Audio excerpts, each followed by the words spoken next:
Hey, Brian, Yeah. do you want some corporate word soup? No thanks. I'm not really hungry. Life is full of questions, Some smart, some silly. and some that absolutely should not have been asked out loud. From science and pop culture to the mysteries of everyday life. We chase curiosity wherever it leads. We do the research so you don't have to. I'm Brian. I'm Jess. Welcome to Life Science. Okay, so I want you to tell me what this means. They can operationalize key takeaways from the last airport expansion sprint and synergize core competencies to optimize KPIs and drive exponential scalability metrics. Okay, I know that you are speaking English, but I have no idea what the hell you just said. What I said was word soup. That's corporate word soup. I'm still not hungry, but it doesn't help me any. It's when we use these ridiculous words instead of just saying it in plain English. So it's just making you sound fancier than you are or that you need to be. Okay, so, well, I mean, you tell me what it is, but I still don't understand what you said with that quoted sentence. Basically, it means we can use what we learned last time to do the next project better. Okay, then why didn't they just say that? You again, 73 words to basically just say 5 words. And that is today's big ticket topic. Why do we take perfectly understandable ideas and bury them beneath these ridiculously enormous words, also acronyms, jargon, and other corporate vocabulary? And does it make us sound any smarter? We see this corporate jargon everywhere. Job postings don't say you'll work with a lot of different departments. They'll say something like, the successful candidate will facilitate cross-functional stakeholder engagement. And you don't hear companies saying, we're going to use what we already have. They say they're going to leverage existing assets. Nobody has an idea anymore. They ideate. Nobody uses something. They operationalize it. Nobody works together. They synergize. It sounds electric. But scientists do this too. Oh, absolutely. And I say that as somebody who reads and writes scientific papers. Scientists have a legitimate reason to word soup it up, and not necessarily in the same way like the corporate word soup. Okay. We say things like spectral reflectance or photosynthesis. Those terms describe specific things. Replacing every scientific term with everyday language actually would make us less precise if we didn't use those $10 words. There's a psychologist named Daniel Oppenheimer, published one of my favorite scientific papers based solely on this topic. And Jess, I think you're going to love the title. It's going to be amazing. I'm waiting. The title is Consequences of Erudite Vernacular Utilized Irrespective of Necessity. Problems with using long words needlessly. I love it, and it's so ridiculous because it's true. It is, and I think that's the joke and the beauty of the paper itself is that Oppenheimer wanted to test something interesting. People sometimes deliberately make writing more complicated because they think complicated vocabulary makes them appear intelligent. Doesn't actually mean they are, but it makes them appear that way. So, in fact, Oppenheimer reported that a majority of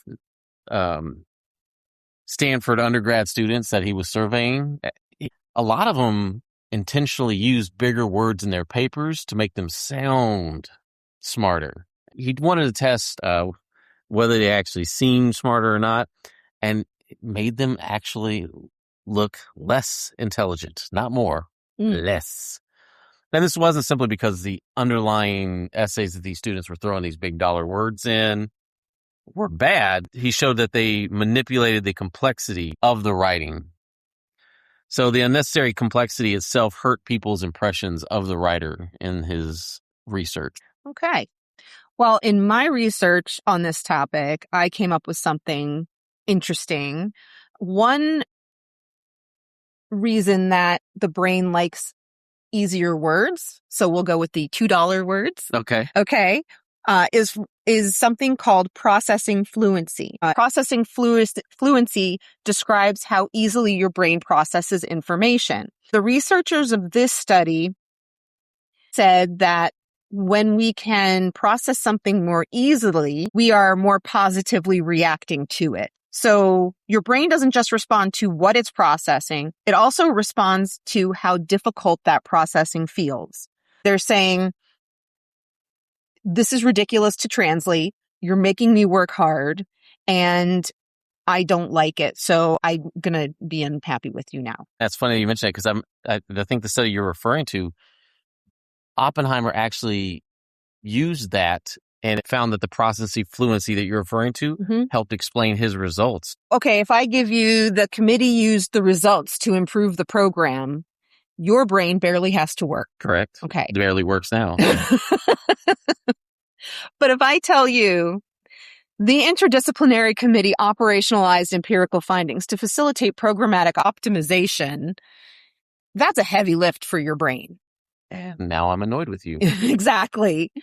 And because some of that mental effort can become associated with the person giving you the information, instead of thinking, wow, this person who used these words is totally intelligent and brilliant, you're going to think, why is this person making my life so difficult? Jargon actually can hurt scientific communication. And this is where it becomes a little more than just something funny to complain about. There was another research study that I found tested jargon specifically in science communication. The experiment they put together was about 650 people. They presented information about different emerging scientific technologies. People received the versions, some containing scientific jargon, some not. And the jargon made the scientific information harder to process. Understandable. Fair. But the interesting part is that the difficulty didn't merely make people confused. The researchers found the jargon was associated with more resistance to persuasion or greater perceptions of risk, lower support for adopting the technology.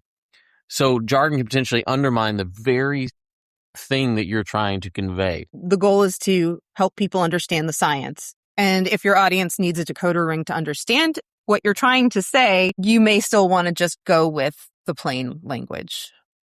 Yeah, pretty much. Because if you're going to be super wordy about it, you may end up getting some resistance, according to that study that you just mentioned. Yes, and I'll still probably be pretty annoyed. Yeah, definitely. Yeah. If complicated language can make communication worse, why does everyone keep using it? Sometimes the language signals this sort of membership. Every profession, they all have their own vocabulary. Scientists have theirs, lawyers have theirs, doctors have theirs. And like I said, the corporate word soup people, they have theirs. Learning that language signals that you're part of the group. You belong, because I know what KPIs are. You belong in this. So it's a status thing. It's a belonging thing. You're part of the cool crowd. Yeah. And so and then there's this imitation. You can start the first corporate job and everyone around you says, we need to leverage our core, blah, blah, maximum stakeholder nonsense. But eventually you stop asking, why do we talk like this? And that becomes the language of the workplace. Well, as someone who's worked in this universe, I can tell you that corporate English is its own dialect. It really is. So I want to play a game with you. Okay, let's do it. It's a jargon translator. Fair enough. Okay. I'm going to call it, what the hell does this mean? Okay, you ready? That's a functional yet descriptive title. Okay, yeah, let's go. I didn't want to what sub-Earth hot place does this jargon? Are you using scientific terms because it's a very specific concept? No, I'm not. I'm absolutely still just annoyed at all of this. Okay. So, fair. you ready? Yes. Corporate phrases. And I had to look some of these corporate phrases up. Let's circle back. Oh, that's easy. We're going to talk about that later. No, I want to talk about it now. That's what it means. We'll talk about it later. Okay, fine. Next one is let's leverage our existing resources. Let's just use the stuff we already have. I'm just getting more annoyed as this section goes on. Let's identify actionable insights. We're just going to figure out what we should do. Okay. We need greater cross-functional collaboration. You should talk to those people in a different department. All right. We need to optimize our human capital. That could mean a lot of things. Okay. Fire somebody? Jeez, I hope not. I hope not too. So maybe the lesson of all this isn't that big words are bad. Right. It might annoy me. Sometimes a complicated word is exactly the right word that we need. I can understand that. Yeah. So the question is whether that word is doing useful work. Does it have a function? Does the word make it more precise, such as photosynthesis, that sort of thing? So if you're deliberately using unnecessary, complicated words because you want people to think you're intelligent, you definitely are probably coming across as you're not. And anybody that's been to a cocktail dinner party with scientists can probably tell you that. So what's our corporate takeaway from today's episode? What do you think it is? I believe we should operationalize these findings through an interdisciplinary linguistic simplification framework to maximize listener comprehension metrics. What the hell does that mean? Use simpler words, Brian. I'm done.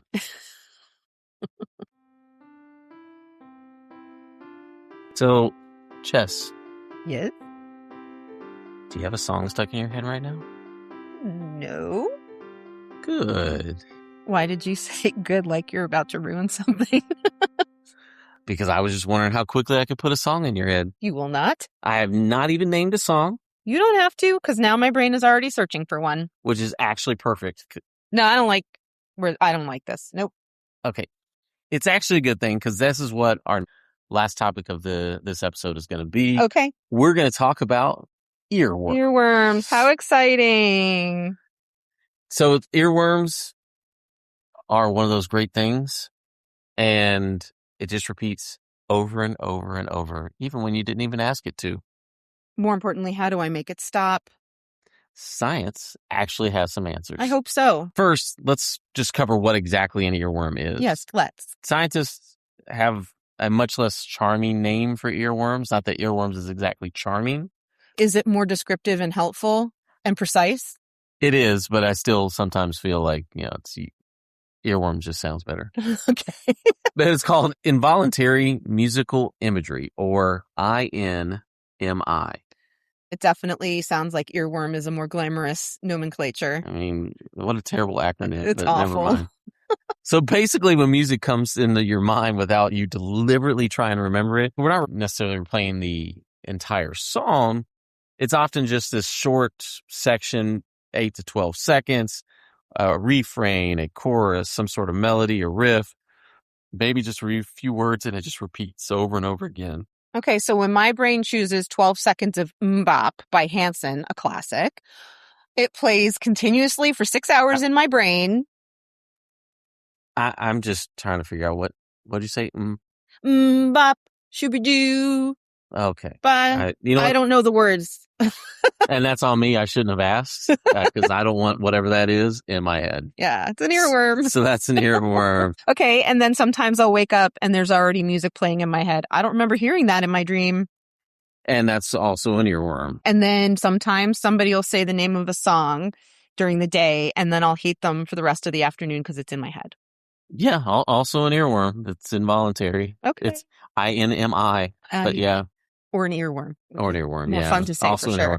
And honestly, they're incredibly common. So in looking up this topic, I found the Finnish study that said 9 out of 10 people experienced earworms. So it's actually really common. Your brain is behaving normally. Okay, congratulations to us then. There's also something else interesting that you should think about with earworms. And what is that? Well, we tend to talk about earworms that are automatically annoying. It's true. But some researchers studied more than 1,000 reports of earworms. They found that they actually don't find them. They're either pleasant or neutral. They're just indifferent about them. So not everyone finds them annoying. They just can be My annoying. lady doth protest too much. It's cool to sound irritated with earworms, but actually they're not that bad. I'm not saying that all earworms are bad. Okay. If you end up stuck with MMMBop or tub thumping, I can imagine that being bad. But, yeah. But so I guess the people that they collected those reports on had better songs stuck in their heads than that actually could be true as well. Yeah. Because those are bad. So here's what I want to know. Of every song I've heard in my entire life, why would my brain just pick that one? Well, there's no one single formula, but researchers have found some patterns. Okay. One collected earworm songs from about 3,000 people. They compared 100 different songs that were frequently reported as earworms and compared those with similarly popular songs that weren't earworms. So they were looking for what makes a good song sticky. Sticky, yeah. I mean, Like in your brain. what sticks, yeah. What songs stick with you, exactly. And popularity actually mattered. Songs that were more successful were top of the charts, top of the pops, were more likely to be reported as earworms. Musical structure mattered as well. Earworms tend to have these melodic shapes to them that were relatively easy and familiar for people to follow, kind of like commercial jingles and things like that. The best part of waking up. Oh my goodness. So anyway, they're not paying for advertising, so let's not. Although we're open to advertisers. That's fair. Yes. Yes. So my brain was saying I want something predictable. Yeah, but probably not too predictable. But yeah, I mean, that's one way to think about it. Something familiar enough to remember easily, but distinctive enough to stand out. Some other research points to something even simpler, is that exposure matters. And I mentioned the commercials. Mm-hmm. And when you hear a song repeatedly or a commercial repeatedly, those jingles, the J.G. Wentworth 867 cash net. They are not paying for advertising. They're not paying for advertising either. So Yeah. Yeah. We're going to edit that out. Maybe that's fine. So that can be an earworm. It sticks with you. You're able to recall it. And that's why these advertisers have been trying to put these jingles in our minds forever, and in some cases, generationally. Yeah, pretty much. Can someone scientifically engineer the perfect earworm, figure out exactly what it is that they want to hear, and have that earworm appear? No, I'm sure they've been trying, but not really. I mean, there's not just one magical set of notes or one thing that will create a earworm. Your memories, your musical taste, what you've heard recently, and whatever happens to trigger said earworm matter. Okay, so basically I can't call the shots. The terrible playlist in my head is personalized, but not by me. Very personalized. That's delightful. So why do these things seem to happen when I'm showering or driving, walking my dogs, folding the laundry? Lots of research out there on this. There's something called cognitive load, and basically how much is your brain currently occupied? How many things are you doing? How many things are you thinking about? There was an experiment where 200 people watched film trailers that had music. At the end of that study, some of the people there sat quietly. Okay. And then some others were giving tasks with increasing levels of attention. You had some with menial tasks, maybe only one task, or ones that didn't require a lot of thinking. Mm-hmm. And then others were given more complex. And the ones that sat quietly there and didn't have any tasks to do, 65% of them reported an earworm. Interesting. The minimal tasks, 32.5% reported an earworm. You stayed busier, no earworm. So the earworm shows up because my brain has nothing better to do. Well, hold on. So my brain gets 5 unsupervised minutes and it starts its own radio station. Kinda. Earworms seem likely when there's no spare. Here's some corporate words. Spare cognitive capacity. Basically, yes. If your brain's busy and getting after it, then you're less likely to have an earworm. So if I'm doing something but doesn't require all of my attention, like showering, walking the dogs, doing repetitive chores. Correct. That's when I give my brain the opportunity to develop its own soundtrack. Yes, pretty much. Is there any reason for earworms? So we don't know that earworms have a specific evolutionary purpose, but there is evidence that mental replay may be doing something useful. All right. There are some researchers that taught people unfamiliar musical loops or notes and then tracked how often those tunes spontaneously came back into their minds. They also tested how accurately people remembered the music later on. Across 3 different experiments, the amount of involuntary musical replay some of these people in the experiment experienced was associated with improvements in their memory for the musical sequence over time. Wait, the earworm helped them to remember the music? That's what the results suggest, but I mean, the researchers argue that the spontaneous replay may play a role in memory consolidation. So basically, every time the music comes back in your mind, your brain may be rehearsing it. Hate rehearsing. Yeah, I mean, it's not exactly awesome, but We've established in this conversation, Brian, that earworms are normal. They're related to memory. They like to bother bored brains. How do I make an earworm go away? so people have tried a lot of things. There's one study that had a couple different methods. Some people say that listening to the actual song stuck in your head is an option, or playing different music. So I should fight music with music. Potentially, but there's another method I heard of. You might like this one. Oh, do tell. Do tell. Chewing gum. What? Chewing gum. No, I'm not making that up. Researchers at the University of Reading conducted 3 experiments testing chewing gum and said it could interfere with unwanted musical thoughts. And the participants in that study who chewed gum reported fewer earworms or fewer involuntary musical recollections. Okay, let's go back to earworm because we're trying to avoid word soup today. So you're telling me the solution to having a song stuck in my brain is a stick of Trident. Okay, Trident isn't paying us either. What I'm saying is that the proposed explanation of gum or other music is pretty interesting. In our articulatory process, we silently rehearse the sounds of words, almost like internal singing, and chewing gum can seem to interrupt that mechanism. So it may interfere with your brain's ability to rehearse the song because maybe you're chewing too loud. I don't know. But For some people, that's true. It seems to interfere with that one. At least it cuts rehearsal short. Go home and play some video games.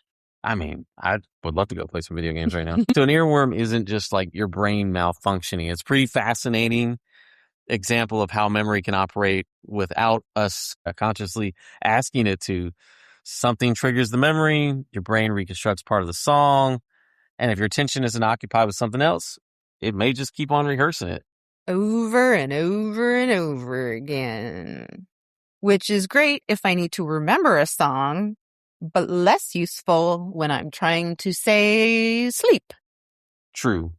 Very, very true. All right. One final question. What song is most likely to be stuck in our listeners' heads after hearing this whole conversation? I don't know, but we could test it. Brian, don't. I mean, I'm off. Brian. Baby shark. Oh, I hate you.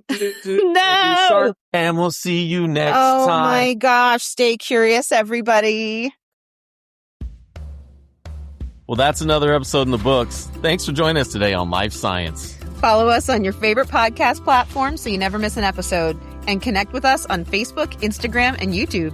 Have a question or a hypothesis, or maybe even just a rabbit hole you think we should explore? Send it to us at email.lifesciencepodcast@gmail.com. It might just inspire a future episode. Until next time, stay curious.